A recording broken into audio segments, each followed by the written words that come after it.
Ay, no inicia.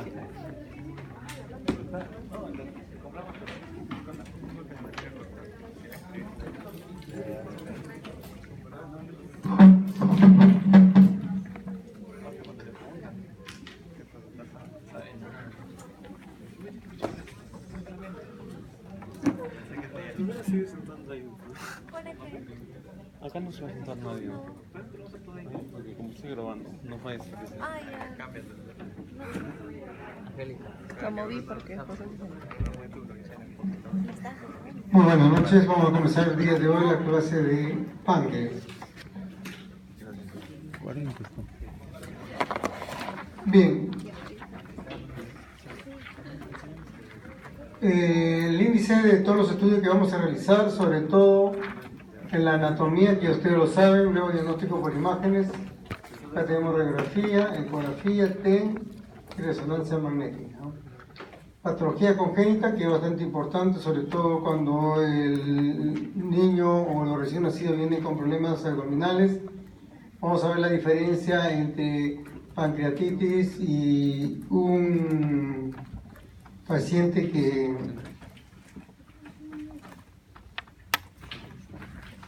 entre pancreatitis aguda y crónica entre un niño y un adulto son bastante diferentes y eso es lo que hay que tener en cuenta. Luego, como las complicaciones, viene a ser un pseudoquiste de páncreas, en el cual puede ser evaluado tanto por ecografía como por ecografía. Y acá tenemos el grado de severidad de la pancreatitis, sobre todo utilizando el sistema Baltasar, ¿no? Vamos a ver cómo se saca la sumatoria del ESCOR, en el cual nosotros podemos decir si ese paciente tiene posibilidad de morir en cuanto a la cantidad de puntaje que tenga. Luego tenemos tumores benignos y malignos. Hay una variedad de tipos de clasificación, pero acá vamos a tomar lo más concreto, lo más usado y lo más práctico.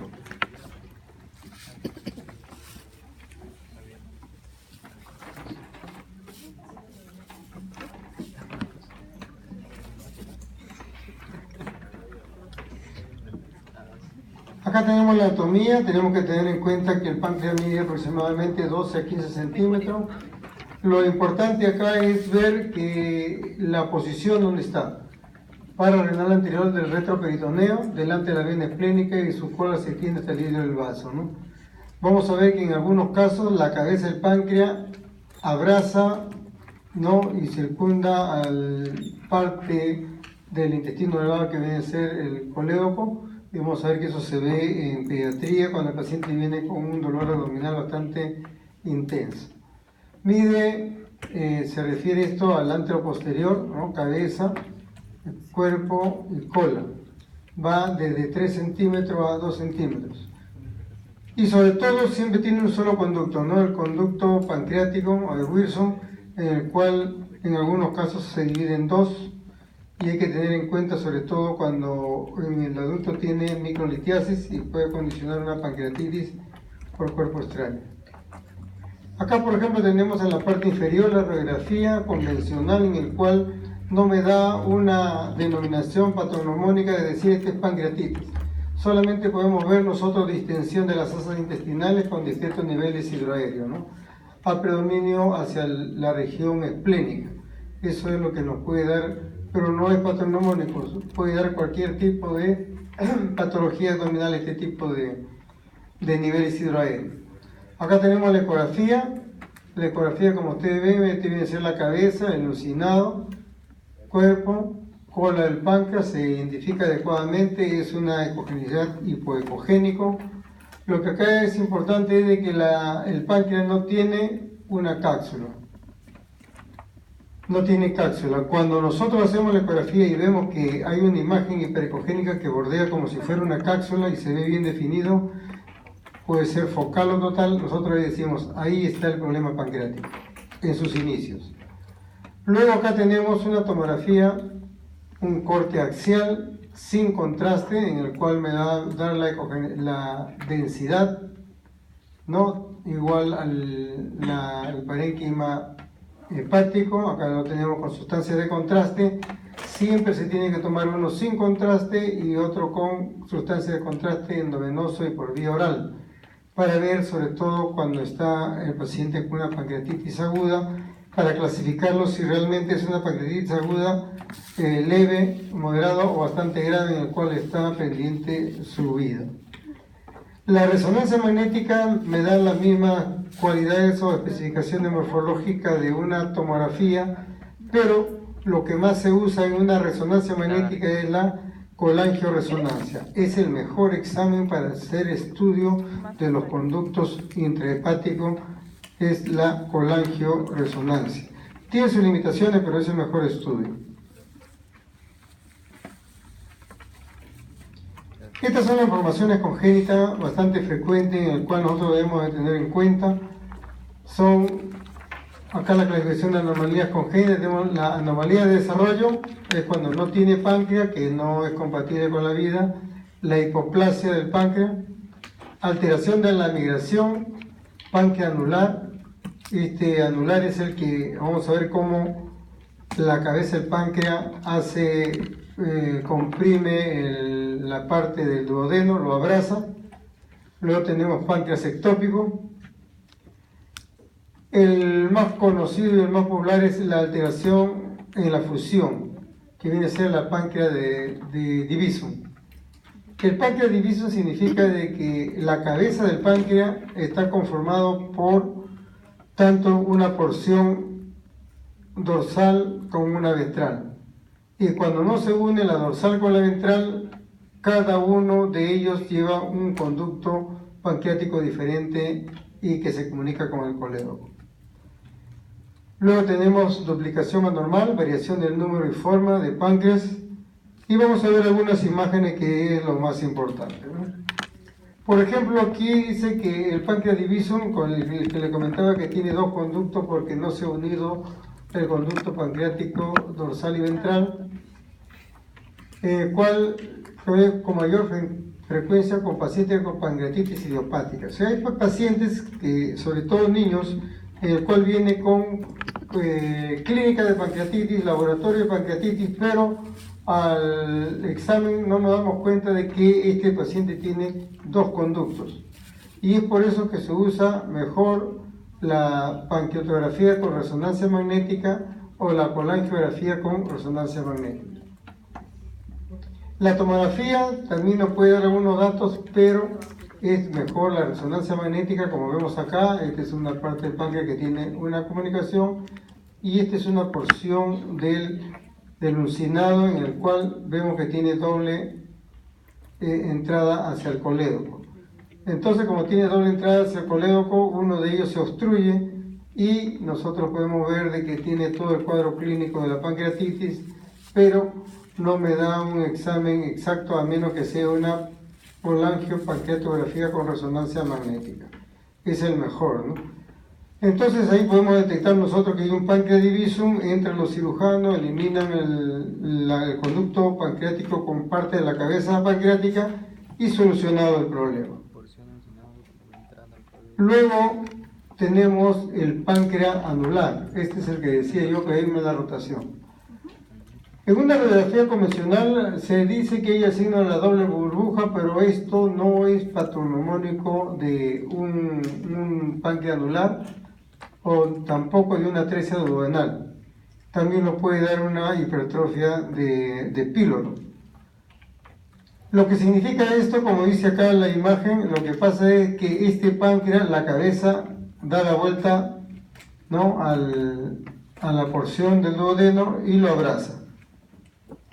Como esta imagen que está acá, ¿no? Lo abraza, este viene a ser el duodeno, y este espacio donde pasa el duodeno no se va a desarrollar, y es por eso que se produce una estenosis o atresia duodenal, porque no se desarrolla, ¿no? Entonces el paciente va a venir con vómitos, náuseas, a veces con dolor abdominal, algunos casos con ictericia, pero lo que proviene acá es la náusea porque está comprimiendo esta parte.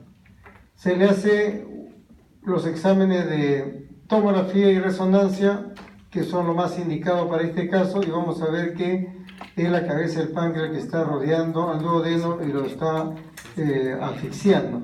Y es por eso de que se opera la cabeza, queda una porción del páncreas con su conducto y solucionado el problema, el paciente comienza a pasar sus alimentos adecuadamente, ¿no? Acá, por ejemplo, tenemos una resonancia magnética y vemos, esta parte viene a ser el duodeno y esta viene a ser la cabeza del páncreas, donde señala la flecha que está bordeando al duodeno, ¿no? Entonces lo está abrazando. Este es un corte axial, ¿no? Y es T2. Ya ustedes saben que T2 es la forma que se ve anatómicamente. El T1 no lo ve anatómicamente. Es mejor el T2. Acá tenemos un páncreas ectópico, ¿no? En el caso también vemos de que esto viene a ser el hígado y esta es la porción del páncreas, tiene la densidad adecuada, la morfología adecuada del páncreas, pero no vemos todo su contorno, solamente vemos esta porción, ¿no? Que viene a ser un páncreas ectópico. Y acá nosotros tenemos que darnos cuenta que esto es generalmente asintomático. No, ¿cómo viene el paciente? El paciente viene a veces por sangrado o a veces viene por intussusección. La intussusección significa de que el páncreas está haciendo efecto de masa a una parte donde hay movimiento peristáltico y por el efecto de masa extrínseco hace de que una porción del intestino se meta dentro de la otra porción. Y es porque se le llama intussusección a esta porción, ¿no? Entonces el paciente viene a veces más por sangrado o por intussusección.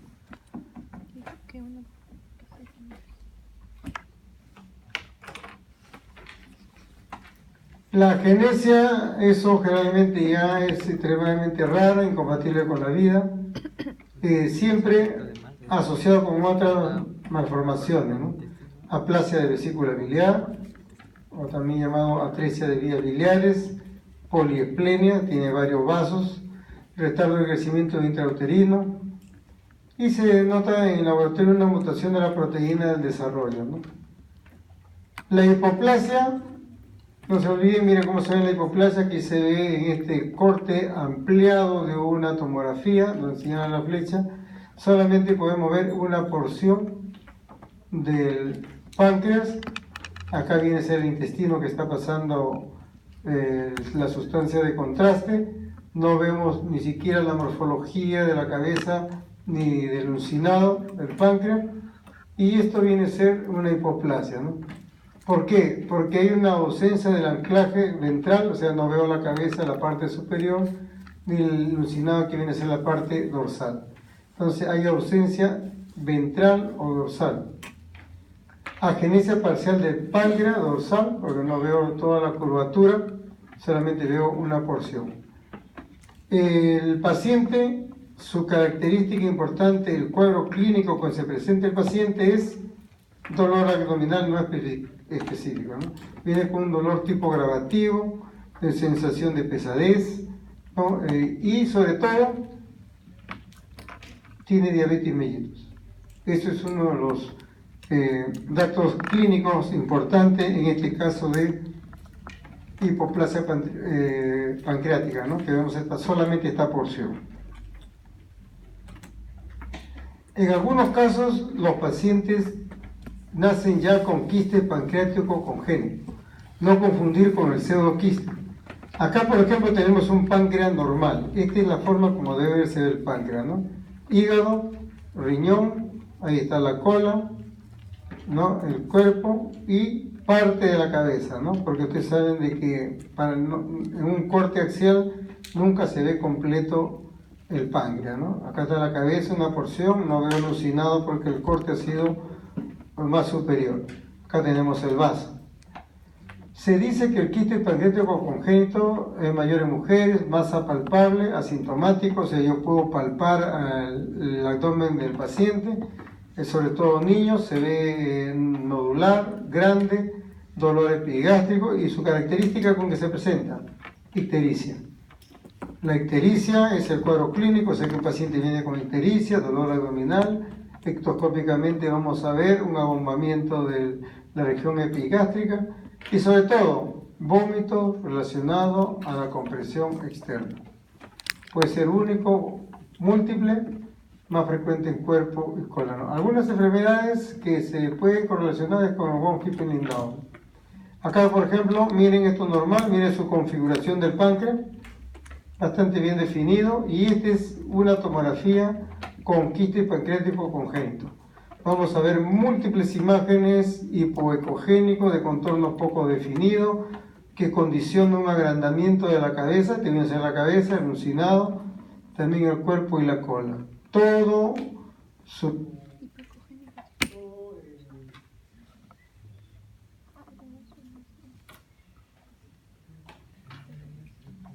todas las porciones del páncreas, todo su parénquima está con imágenes hipoecogénicos que vienen a ser los quistes. Miren cómo se ve, una gran deformación. En la cabeza y cuello.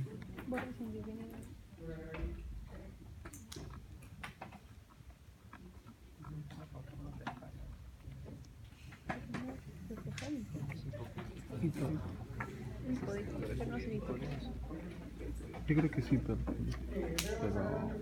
no sé equivocado. Ah, no. Ah, no, es denso. No sé por qué se confunde. Pero esta imagen de acá, en el cual no es tan intenso, porque es tomografía se llama intensidad, este el que señala la flecha tiene que ser un adenoma pancreático, un poco más denso que lo que es listo. Pero, sobre todo aquí lo que debe resaltar son los quistes pancreáticos congénitos en una resonancia magnética en que la pancreatitis aguda, vamos a ver si la pancreatitis aguda se divide en hematosa y hemorragia. Dos son pancreatitis y la crónica. La crónica es bastante fácil de detectar. La pancreatitis es un aumento difuso por los cambios de la glándula. Puede ser algo, una imagen hipoecogénica, heterogénea, con contorno un poco delimitado. Disminución de superficialidad, que en el caso de una ecografía, para ver dilatación del conducto pancreático. Y acá viene la diferencia. Esto de acá viene a ser la pancreatitis en niños. Y esto de acá es la pancreatitis en adultos. En niños, la pancreatitis puede ser como un trauma abdominal. Puede ser condicionado por un golpe, una caída, etc. Puede ser por infección que sea viral, parasitaria, sobre todo que siempre nos molesta es el ácaris lumbricoide que ingresa por el ODI y asciende hacia el conducto intrahepático y nos produce la pancreatitis. Luego tenemos las toxinas, pueden ser hereditarias, otras son genéticas o anomalías del conducto pancreático. Esto es el niño. En cambio, en adulto, viene a ser el problema de las microlitiasis. Todas las litiasis que tienen menos de 5 milímetros pueden pasar por el colédoco y quedar atascados o quedar atrapados a nivel del conducto del colédoco y producir una pancreatitis. En segundo lugar, de la pancreatitis en adulto está el alcohol, más o menos en un gran porcentaje, que es el 20%, son los bebedores de alcohol. Luego tenemos las idiopáticas, luego tenemos las metabólicas. Y en estos casos, como vemos en la imagen, esto se llama una acetre, ¿no? una colangio, ¿no? Colangiografía retrógrada que usa es como si fuera una endoscopía que hace el gastroenterólogo, llega al ODI, corta o hace una aplicación al ODI, hace que todos los cálculos pequeños que están en el colédoco caigan, sin necesidad de entrar a sacar la vesícula. Entonces, como decía, en pancreatitis aguda o crónica, la radiografía no es tan específica. Acá no puede decir que hay una asa centinela, y esta asa centinela, miren la forma que tiene. También puede haber una asa centinela en una apendicitis aguda, no es patognomónico como decía. Acá Acá es el colon cortado, y es esto de acá. Ano perirenal, ¿no? Siempre nosotros trazamos, contamos las vértebras lumbares y nos proyectamos esto acá en el centro cerebral, ¿no? En ambos lados. Clasificaciones pancreáticas también podemos ver, en este caso no está representado, colititis, colititis también, con los cálculos ya ustedes saben que hay una gran cantidad de cálculos vesiculares que son opacos, otros son lúcidos y no son modificados. Borramiento de pruebas también se da, que viene de esta forma hacia acá, está borrado, pero esto también se borra cuando hay apendicitis aguda, no solamente en pancreatitis. Ya en el retroperitoneal es cuando ya hay infección y ya la pancreatitis se está complicando más. En cambio, en una tomografía, miren, esta es la tomografía normal, volvemos a poner el normal para nosotros orientarnos. Todas las pancreatitis realmente se terminan en un pseudoquismo. ¿Qué quiere decir el pseudoquismo? Miren como es un páncreas normal, ¿no? Bastante bien definido, y le da pancreatitis y al final miren cómo se ve el cuerpo. Esta parte que tiene esta forma se convierte en esto de acá, en el cual tiene densidades heterogéneas, ¿no? En el cual hay tipo denso y discretamente hiperdenso, y que en la cual vemos esta imagen en el cual tiene densidad, el borde un poco delimitado, ¿no? Miren cómo se ve, y esto de aquí viene a ser un pseudoquiste de páncreas, ¿no? Hay una conexión ahí peripancreática. La tomografía me va a dar indicación, extensión, y con la escala de Baltasar que vamos a ver, me da el pronóstico de la pancreatitis. Acá tenemos otro ejemplo en el cual vemos esto, miren cómo se ve el colon, que el páncreas no tiene membrana, ¿no? Entonces son cambios inflamatorios peripancreáticos, también pancreáticos en este caso acá, porque se está necrosando el páncreas. Vamos a ver ahora en el caso de la clasificación de Baltasar, cómo que se va definiendo con el listaje que se le da a cada uno de ellos. En la pancreatitis crónica, tenemos el páncreas, esta es la cabeza, está erosionado, y vemos que el conducto de Wilson es amplio, esto no debe de medir más de 3 milímetros. Si mide más de 3 milímetros significa que está inflamado. Pero en este caso vemos que los contornos del Wilson están irregulares, y en la parte externa vemos estas imágenes hiperecogénicas sin sombra posterior, que vienen a ser las calcificaciones. Y esta dilatación distal es porque cada rato este paciente ha tenido problemas pancreáticos. En estos casos de pancreatitis crónica se dan a los pacientes que tienen una pancreatitis hereditaria, ¿no? Y algunos tienen una fibrosis quística con antecedentes. La pancreatitis crónica, miren cómo se ve en una tomografía. Para que vean los cálculos, no se olviden que primero tengo que hacer una tomografía simple, porque cuando le pongo sustancia de contraste, la sustancia de contraste como se alza más bajo, a veces no puede cumplir. Miren cómo se ve acá. Vemos cómo se ve el páncreas, y ahí es una imagen de distribución a nivel de la pared del páncreas, y esta imagen tipo densa, un poco de frío que viene a ser el conducto. Cuando ya pasa el problema, lo vemos así. El conducto bien definido, tortuoso, con múltiples calcificaciones, y se ha dado sustancia de contraste al paciente desde el estómago, y esta es la cabeza, y vemos acá cómo va pasando por el modelo, ¿no? Esto es más que todo para ver, ¿no? Y definir bien la cabeza del páncreas, y para ver hasta dónde es la extensión del problema que tiene la pancreatitis crónica.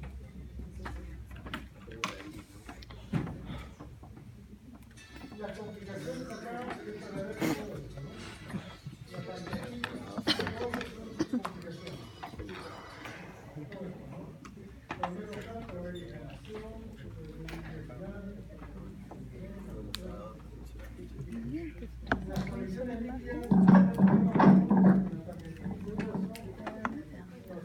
ya lo empezó, o sea, lo dijo primero y Sí, porque luego Los pseudoquistes de páncreas. acá está la foto. El pseudoquiste de páncreas, que es lo que veíamos anteriormente, que viene a ser estas imágenes, estos pseudoquistes de páncreas, la característica son de que es un fluido encerrado por una membrana de tejido de granulación. Ojo, no tiene pared, es tejido de granulación. Generalmente al mes o a las 4 semanas ya se va formando más esta granulación, que a pesar de que puede ser un tamaño bastante grande, a veces el radiólogo intervencionista punza, sin necesidad de operar, punza vía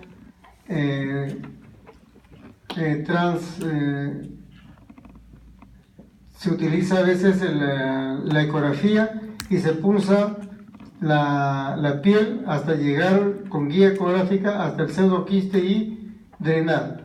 En algunos casos se puede usar también la endoscopía y en últimos casos la cirugía, pero generalmente actualmente se está usando más la vía de radiología intervencionista. Se localiza con el ecógrafo donde está la colección más grande y se pone un catéter ahí, se absorbe toda la cantidad de líquido o secreción o pus y sobre todo la colección desaparece. Luego hay que tener en cuenta esto: la muerte con pancreatitis es poco frecuente en pacientes pediátricos. O sea, la mayor cantidad de pacientes que mueren por pancreatitis son adultos. Lo otro particular es que en pediatría no hay sistema de puntuación, solamente se usa el Apache. En cambio, en adulto se usa el sistema de Baltasar. Entonces, si viene un niño con pancreatitis y yo quiero tomarle la tomografía y tomar las unidades de Baltasar, no me va a servir, porque solamente se utiliza en adultos. Acá vemos cómo se ve un pseudoquiste de páncreas en ecografía. No, mire cómo se ven en la tomografía, mire cómo se ven, bastante definido, me dan la extensión, ubicación. En ecografía, miren cómo me da, ¿no? Ecogenicidad heterogénea, la pared gruesa, ¿no? Vemos cómo este pseudoquiste de páncreas puedo yo punzarlo, puede estar cerca del cuerpo y cola. Acá, por ejemplo, este es el pseudoquiste, bastante grande, inmenso. Este es el estómago, que es pequeño. Lo que hace el radiólogo intervencionista es desde la piel, toma la medida hasta el pseudoquiste, punza, deja un catéter y todo esto es absorbido, ¿no? Mire, este es otro pseudoquiste. Esto de acá no es líquido, este de acá viene a ser el lóbulo izquierdo hepático, que me ha servido como ventana utilizando un traductor lineal. Y vemos cómo estos pseudoquistes de páncreas tiene esta pared fibrosa que les estábamos diciendo que no es pared, sino una pseudopared. Y siempre, no se olviden, todas las imágenes que tienen líquido siempre tienen refuerzo posterior. Puede ser una imagen anecoica, que el líquido puede ser sangre, puede ser pus, puede ser el líquido como el agua, todo tiene refuerzo posterior, uno más intenso que otro. Acá tenemos otro pseudoquiste más inmenso, ¿no? Un gran contenido. Se dice que cuando punza y se hace un estudio, vamos a ver que tiene un gran contenido de amilasa, ¿no? Vesícula biliar, hígado, vaso, riñones, ¿no? Las grandes arterias, aorta. Vemos acá que el páncreas ha tenido una alteración de la morfología y vemos estas imágenes: hipodensa, algunos heterogéneos con detritos internos, y esto viene a ser el pseudoquiste de páncreas. Acá tenemos otro, ¿no? Miren, siempre tenemos que ponerle sustancia de contraste para evaluar la porción que está sano del páncreas o la porción que ya se está necrosando, para yo poder dar algún puntaje en el Baltasar, que luego lo vamos a ver. Acá vemos parte del pulmón, ¿no? Vemos acá hígado, riñones, vaso y el pseudoquiste de páncreas. Esto es lo que tenemos que aprender. Cuando ustedes estén internados, estén viendo a un paciente con pancreatitis, tenemos que aprender esta puntuación. Este es el puntaje que me dice de 4 a 6 está intermedio de muerte, de 7 a 10 el alto índice de mortalidad, ¿no? El paciente tiene que estar en UCI en esos casos. Pero ¿cómo se toma este tipo de puntaje? Para yo sacar este puntaje, tengo que tener una tomografía sin contraste y una tomografía con contraste. En la tomografía sin contraste, el páncreas normal vale 0 puntos. Cuando solamente hay un edema focal o difuso, el sin contraste tiene 1 punto. Si yo le pongo contraste, el parénquima de este páncreas, que solamente está inflamado, no va a tener área de necrosis. O sea, no se va a ver el área que se ha necrosado. Y es por eso, como no tiene necrosis, le dan 0 puntos. 0 puntos en el score. Entonces, si yo sumo 0 más 1, viene a ser 1. Entonces acá estaría en un peligro bajo. En cambio, el C significa que hay un edema focal difuso y también una inflamación peripancreática. Los dos están inflamados, sino que el C, la zona periférica, también está inflamada. Entonces tiene 2 puntos. Si yo le pongo sustancia de contraste y el edema focal o difuso, yo encuentro de que hay área de necrosis. Área de necrosis quiere decir de que la sustancia de contraste no lo capta y es menos del 30%, vale 2 puntos. Entonces yo sumo 2, ¿no es cierto? Más 2, 4. Y estaría acá en medio. El Baltasar D dice que sería todo el C más una conexión intra o extrapancreático mal definida. 3 puntos. Si le pongo contraste y veo que el páncreas está necrosado un 30-50%, serían 4 puntos. Y sumo 4 más 3, 7. Y ya está entrando en caso de este puntaje de alto índice o de alto grado de muerte. Y acá tenemos el E. El E viene a ser lo mismo del D, más 2 o más colisiones y o gas retroperitoneal. Cuando hay gas, ya ustedes saben de que ya eso está en necrosis, hay anaerobio que está produciendo la cantidad de gases. 4 puntos. Si inyecto sustancia de contraste y tiene más del 50%, 6. 4 y 6, 10. Entonces es un alto índice de peligro de muerte. Vamos a ver cómo se ve en imágenes, porque el examen viene con imágenes, ¿no? Pero esto es lo fundamental que tienen que aprender.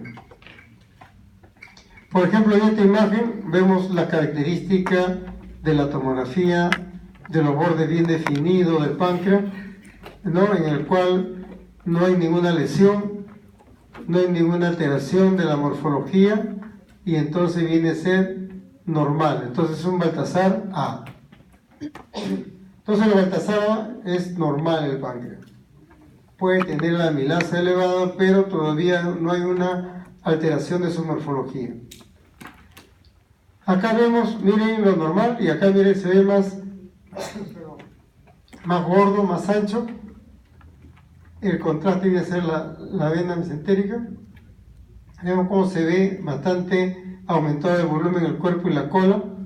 Hay algunas áreas que parece que cambiaran de densidad, pero para yo estar seguro tengo que ponerle sustancia de contraste, que luego lo vamos a ver. Entonces viene a ser un Baltasar B. Acá tenemos Aumento de volumen, recorto con- ha aumentado de volumen, ya es heterogéneo, tiene sustancia de contraste en algunos casos, pero solo por vía oral. No hay un aspecto heterogéneo de la grasa es lo que circunda el páncreas.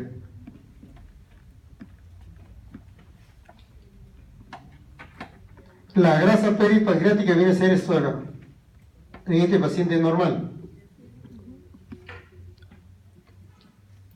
En cambio acá la grasa ya se ha vuelto una densidad no heterogéneo, hipocogénico, ¿no? Este viene a ser la grasa, en el cual me dice que ya hay una inflamación bastante difusa de la cabeza y el cuerpo y se está alterando ya, entonces ya pasa a un grupo de Baltasar tipo C, ¿no? Como en este caso también, acá le he puesto contraste. Ahora vamos a ver algunos ejemplos para ver cómo se suma. Acá ya hay colecciones, mire esta hipodensidad, ¿no? Heterogéneo, acá ya también se ve poco definición, otra densidad heterogéneo, viene a ser un Baltasar D, porque ya estamos viendo líquido también acá, ya se ve área de necrosis, y este es el más peligroso, ¿no? Ya encontramos una colección, dos colecciones, tres colecciones, la configuración del páncreas ya no se da, hay densidades heterogéneas, ¿no? Densidades heterogéneas, no se define bien nuestro páncreas, entonces ya esto pasa a Baltasar E. Cuando está así, ya prácticamente este paciente tiene que estar en UCI porque en cualquier momento se muere. Acá vamos a sumar para ver los famosos Escorial. Como este está normal, 1 más 0 es 1, ¿no? Está aquí, por ejemplo, aumentado de tamaño, no hay área de necrosis, la atenuación o densidad es heterogénea, hay una pequeña dilatación, este es el conducto pancreático, el conducto no se ve bien definido sus bordes. Acá, por ejemplo, es el Baltasar C, pero cuando le pongo contraste, mire cómo se ven estas partes de necrosis. Estos son necrosis. El resto sí ha captado sustancias de contraste, dispersos, no homogéneos, ¿no? Es heterogéneo con trabéculas. Y esto me dice de que si todo esto es el páncreas, ¿no? Y más o menos sostiene un 50% y quizá más del cuerpo y cola, pero no hay ninguna colección fuera del páncreas. Entonces sería 2 más 4, perdón, 2 más 2 serían 4, es una porción de Baltasar Escor 4. Ahí se ha equivocado la suma, ¿no? Acá, por ejemplo, el Baltasar, hay áreas de necrosis, no hay una buena morfología del páncreas, entonces yo le pongo sustancia de contraste, ahí vemos que no capta el contraste, ¿no? Entonces ya sumo 3 más 2 son 5, ¿no? El 12 del Baltasar. O sea, puede variar, ¿no? Puede variar, por ejemplo, de que yo a este le puedo poner 2, el edema, al C, por ejemplo, puede tener 2 puntos, pero cuando le pongo contraste, de repente tiene más del 50% de necrosis. Y puedo sumar así, 2, 4, 6. Se puede ver sus acciones cruzadas, porque puede ver en la primera tomografía sin contraste, parece un C, pero cuando le pongo contraste, veo que en lugar de tener 30%, tiene 50%, y ya tengo que sumar así, 2 más 4. Se puede sumar así en forma de cruzada para obtener los necrosis, ¿no? Es por eso, por ejemplo, estoy acá, como habíamos visto al final, de que todo el páncreas estaba tomado, hay más del 50% de área de necrosis, los contornos poco definidos, ya pierde su configuración y este debe ser un 4 más 6, 10. Entonces este paciente tiene una alta probabilidad de fallecer, no debe estar en UCI. Supongamos que ya su cuadro clínico y hemodinámicamente ha mejorado la pancreatitis y entramos en esto. Esto es lo que no debemos olvidar, la evolución por tomografía. Los pacientes que han tenido Baltasar A, B y C, si nosotros vemos que el cuadro clínico está medio dudoso, le tomamos una nueva tomografía. Si hay sospecha, si no, se puede ir de alta el paciente. Si nosotros tenemos un paciente con Baltasar D y E, que son los más graves, luego de 7 días que ya su cuadro clínico prácticamente ha mejorado bastante el paciente, ya salió de UCI, ya está en piso y queremos darle de alta, tenemos que tomar obligatoriamente una tomografía. Es obligatorio tomarle una tomografía a estos dos tipos de pacientes que tienen esta clasificación. Y se les toma un control luego de 7 a 10 días, antes de dar alta, antes que se vaya a su casa. Porque puede haber una complicación como el pseudoquiste, en el cual es silencioso, y luego de darle de alta el paciente va a venir más grave porque va a venir con una gran distensión abdominal, con un poco de ictericia y con bastante náuseas y vómitos. Por eso se recomienda de que antes que se vaya de alta hay que volverle a tomar una tomografía de control.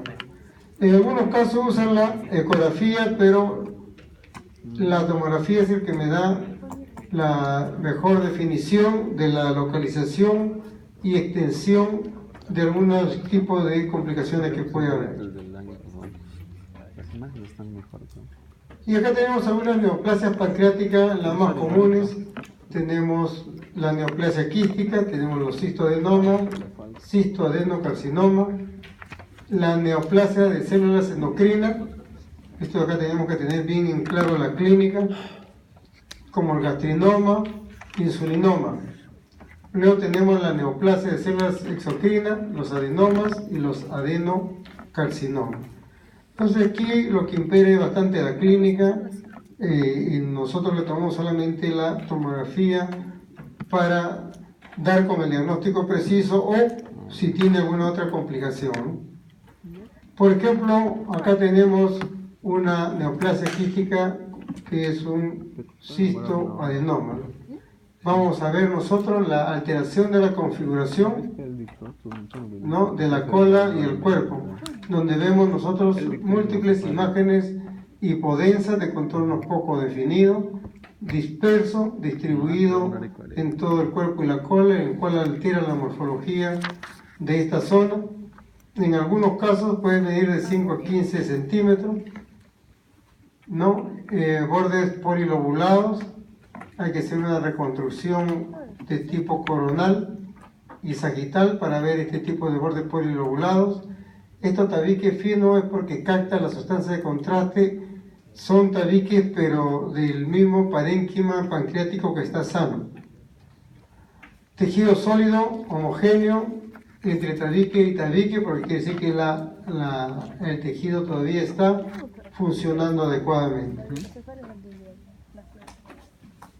Acá tenemos otro cistoadenoma microquístico seroso, ¿no? Vemos acá en la cabeza del páncreas, miren esta imagen multilocular hipodensa, que viene a ser una masa, que produce efecto de masa a la salida del uréter. Mire cómo hace que este riñón tenga una hidroureteronefrosis, hay una dilatación, ¿no? Esta cápsula que tiene no es verdadera porque estos bordes son delgados y acá ustedes ven dos tipos de densidades, que es una pared gruesa, entonces no es una buena densidad. En algunos casos puede tener una cicatriz porque ya está remitiendo el cuadro clínico, ¿no? Siempre, generalmente, son benignas. El tamaño el más aparatoso es el del 20 centímetros, ¿no? Son unos quistes en el cual se punza y se soluciona el problema.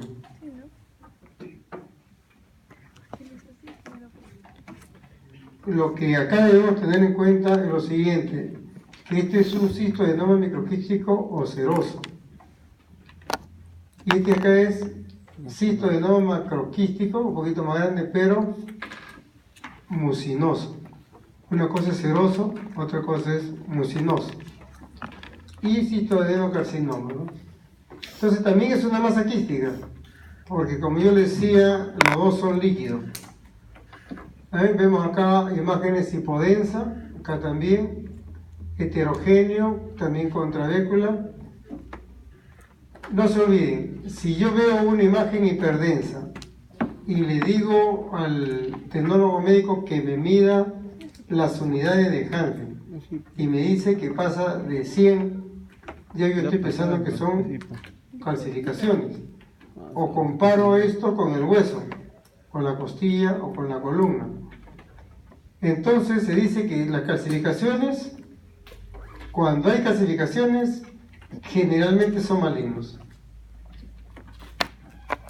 Quiere decir que cuando yo encuentro dentro de esa imagen una imagen hiperdensa, sin sombra posterior, por supuesto, y que tiene las unidades de Hansen más de 100, 300, etc., son cálcicas, generalmente son quistes o cistoadenomas malignos, que viene a un cistoadenocarcinoma. Entonces dice que son difíciles de distinguir entre ambas. La única diferencia es la calcificación. Suele medir más de 2 centímetros, son malignos o potencialmente malignos. Pero con los estudios que se ha hecho, cuando ya vemos calcificaciones, ya ni hablar, es maligno. Luego tenemos los insulinomas. El cuadro clínico de un insulinoma, el paciente siempre va a venir que tiene cansancio, taquicardia, a veces tiene sudoración y confusión. Y ojo, se relaciona a consumo de alimentos. Entonces dice que toma sus alimentos y luego de una hora se siente ya así cansado, agotado, piensa que es el ritmo circadiano, pero ya uno clínicamente va pensando que probablemente sea un insulinoma.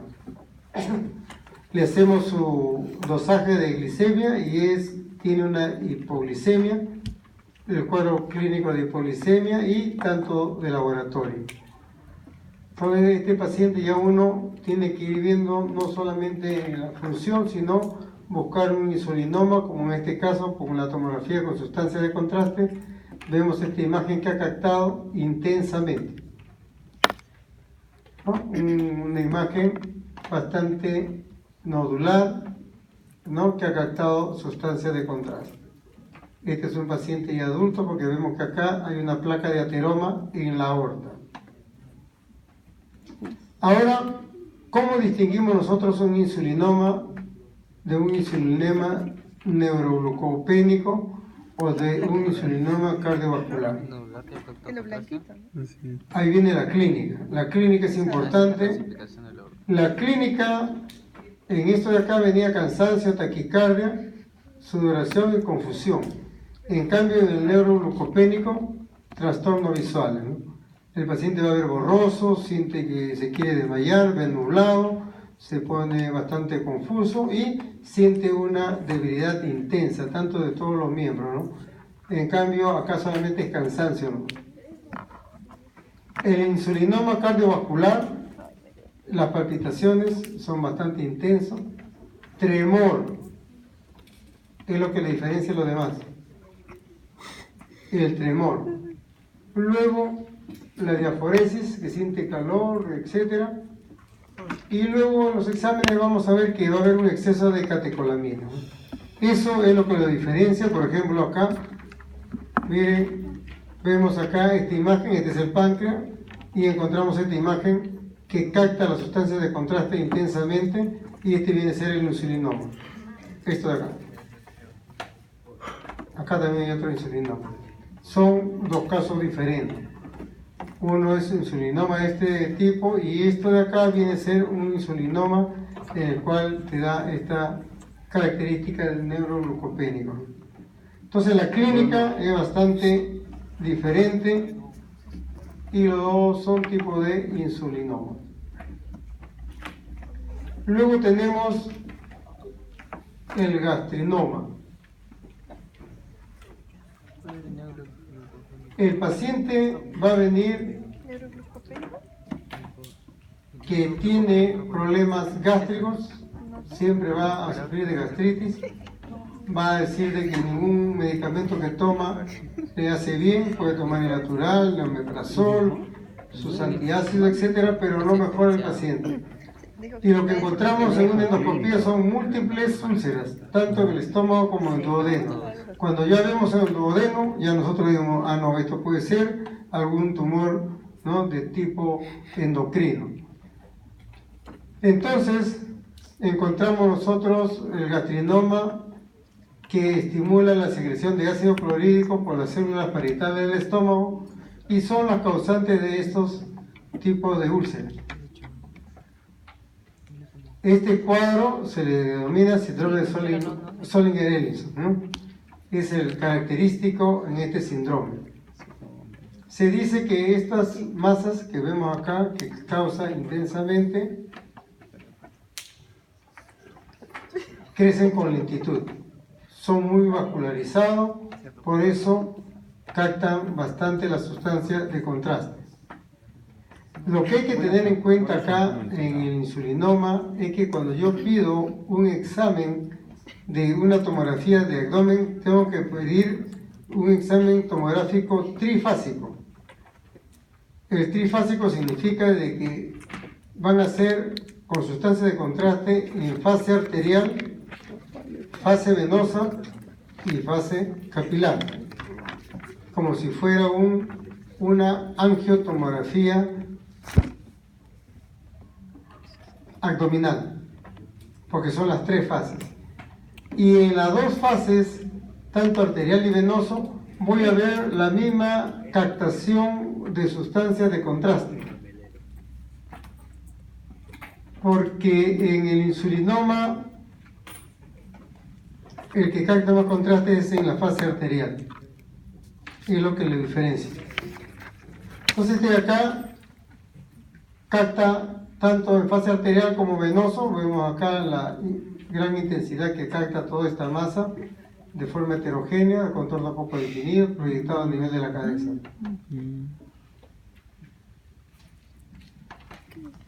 Cuando el gastrinoma está en la cabeza, es el que da más problemas clínicos.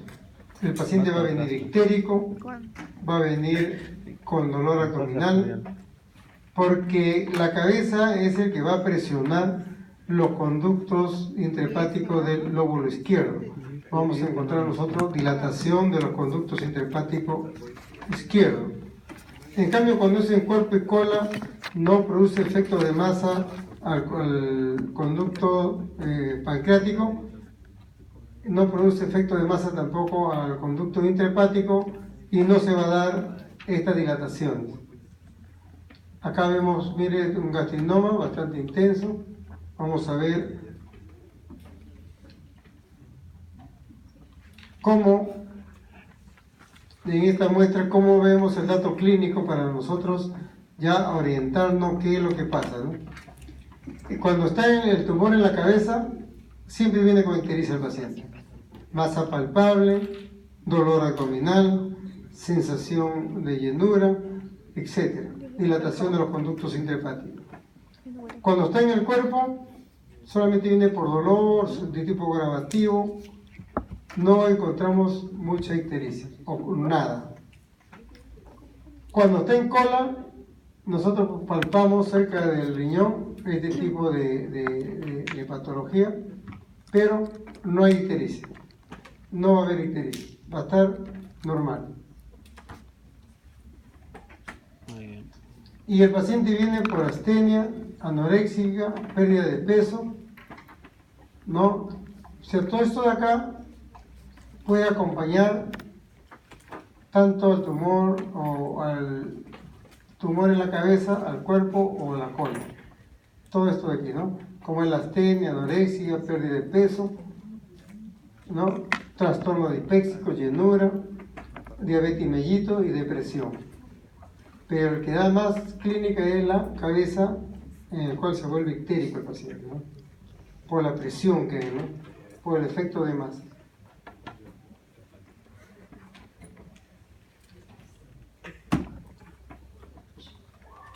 Acá, por ejemplo, ¿cómo me doy cuenta yo de que un tumor es benigno? ¿Por qué? Porque está bien delimitado, ¿no?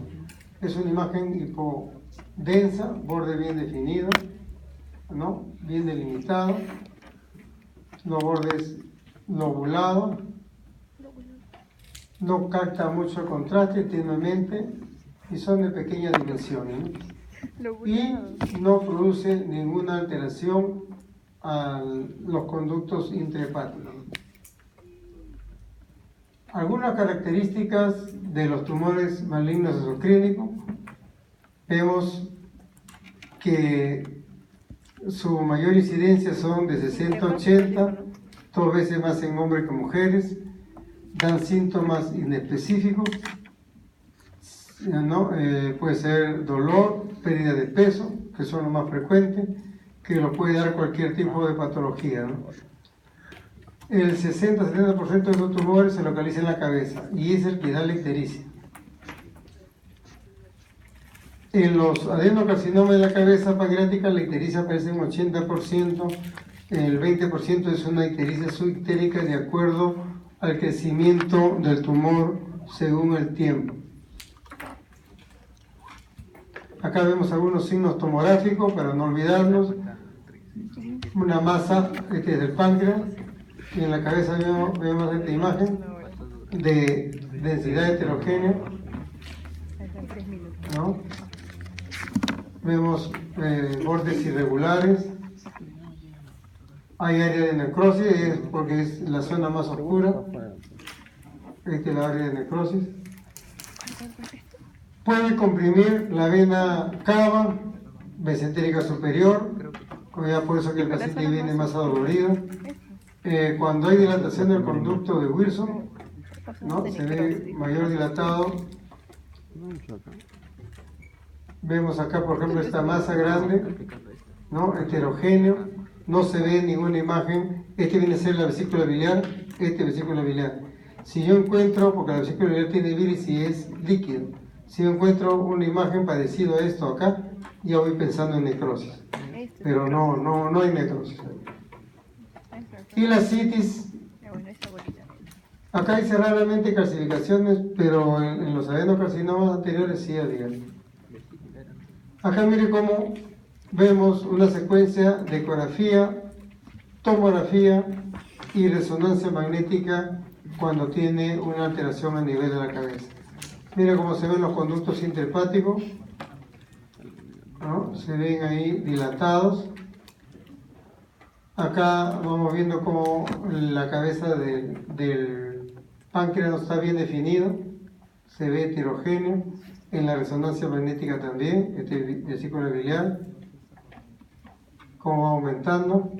Ya ustedes saben que cuando la vesícula biliar se ve blanco y es líquido, ya ustedes saben que este es, y cuando se ve oscuro, que este es, C1 o 2.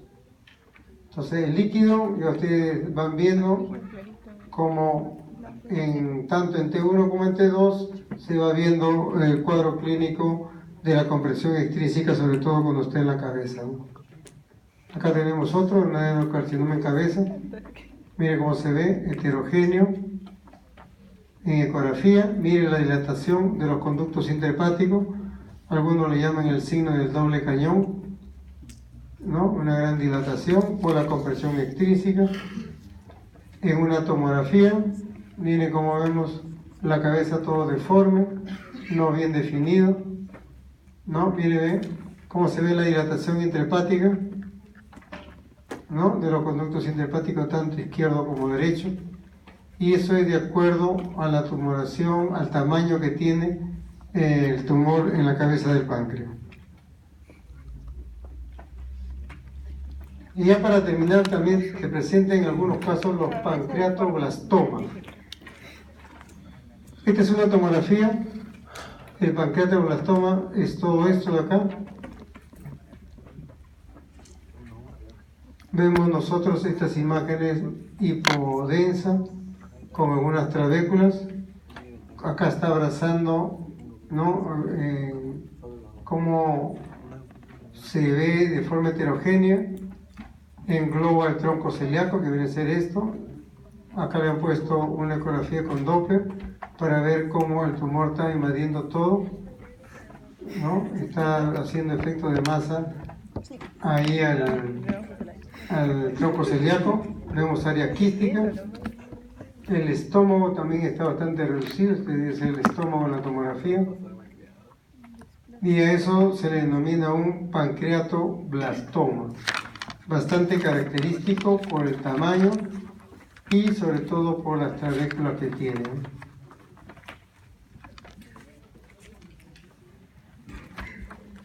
Luego también tenemos el linfoma pancreático primario.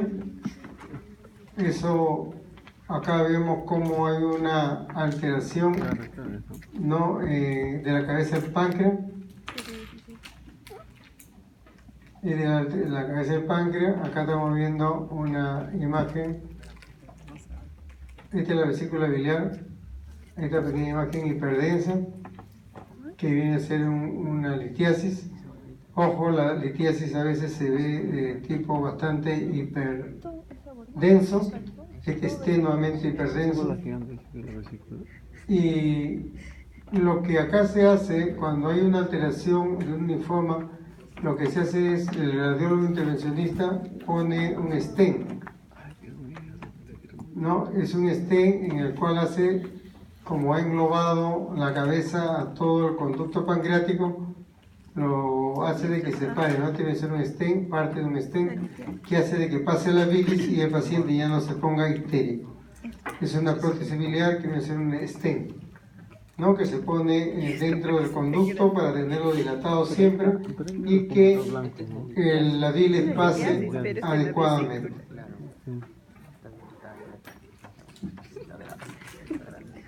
Muy bien, ¿alguna consulta?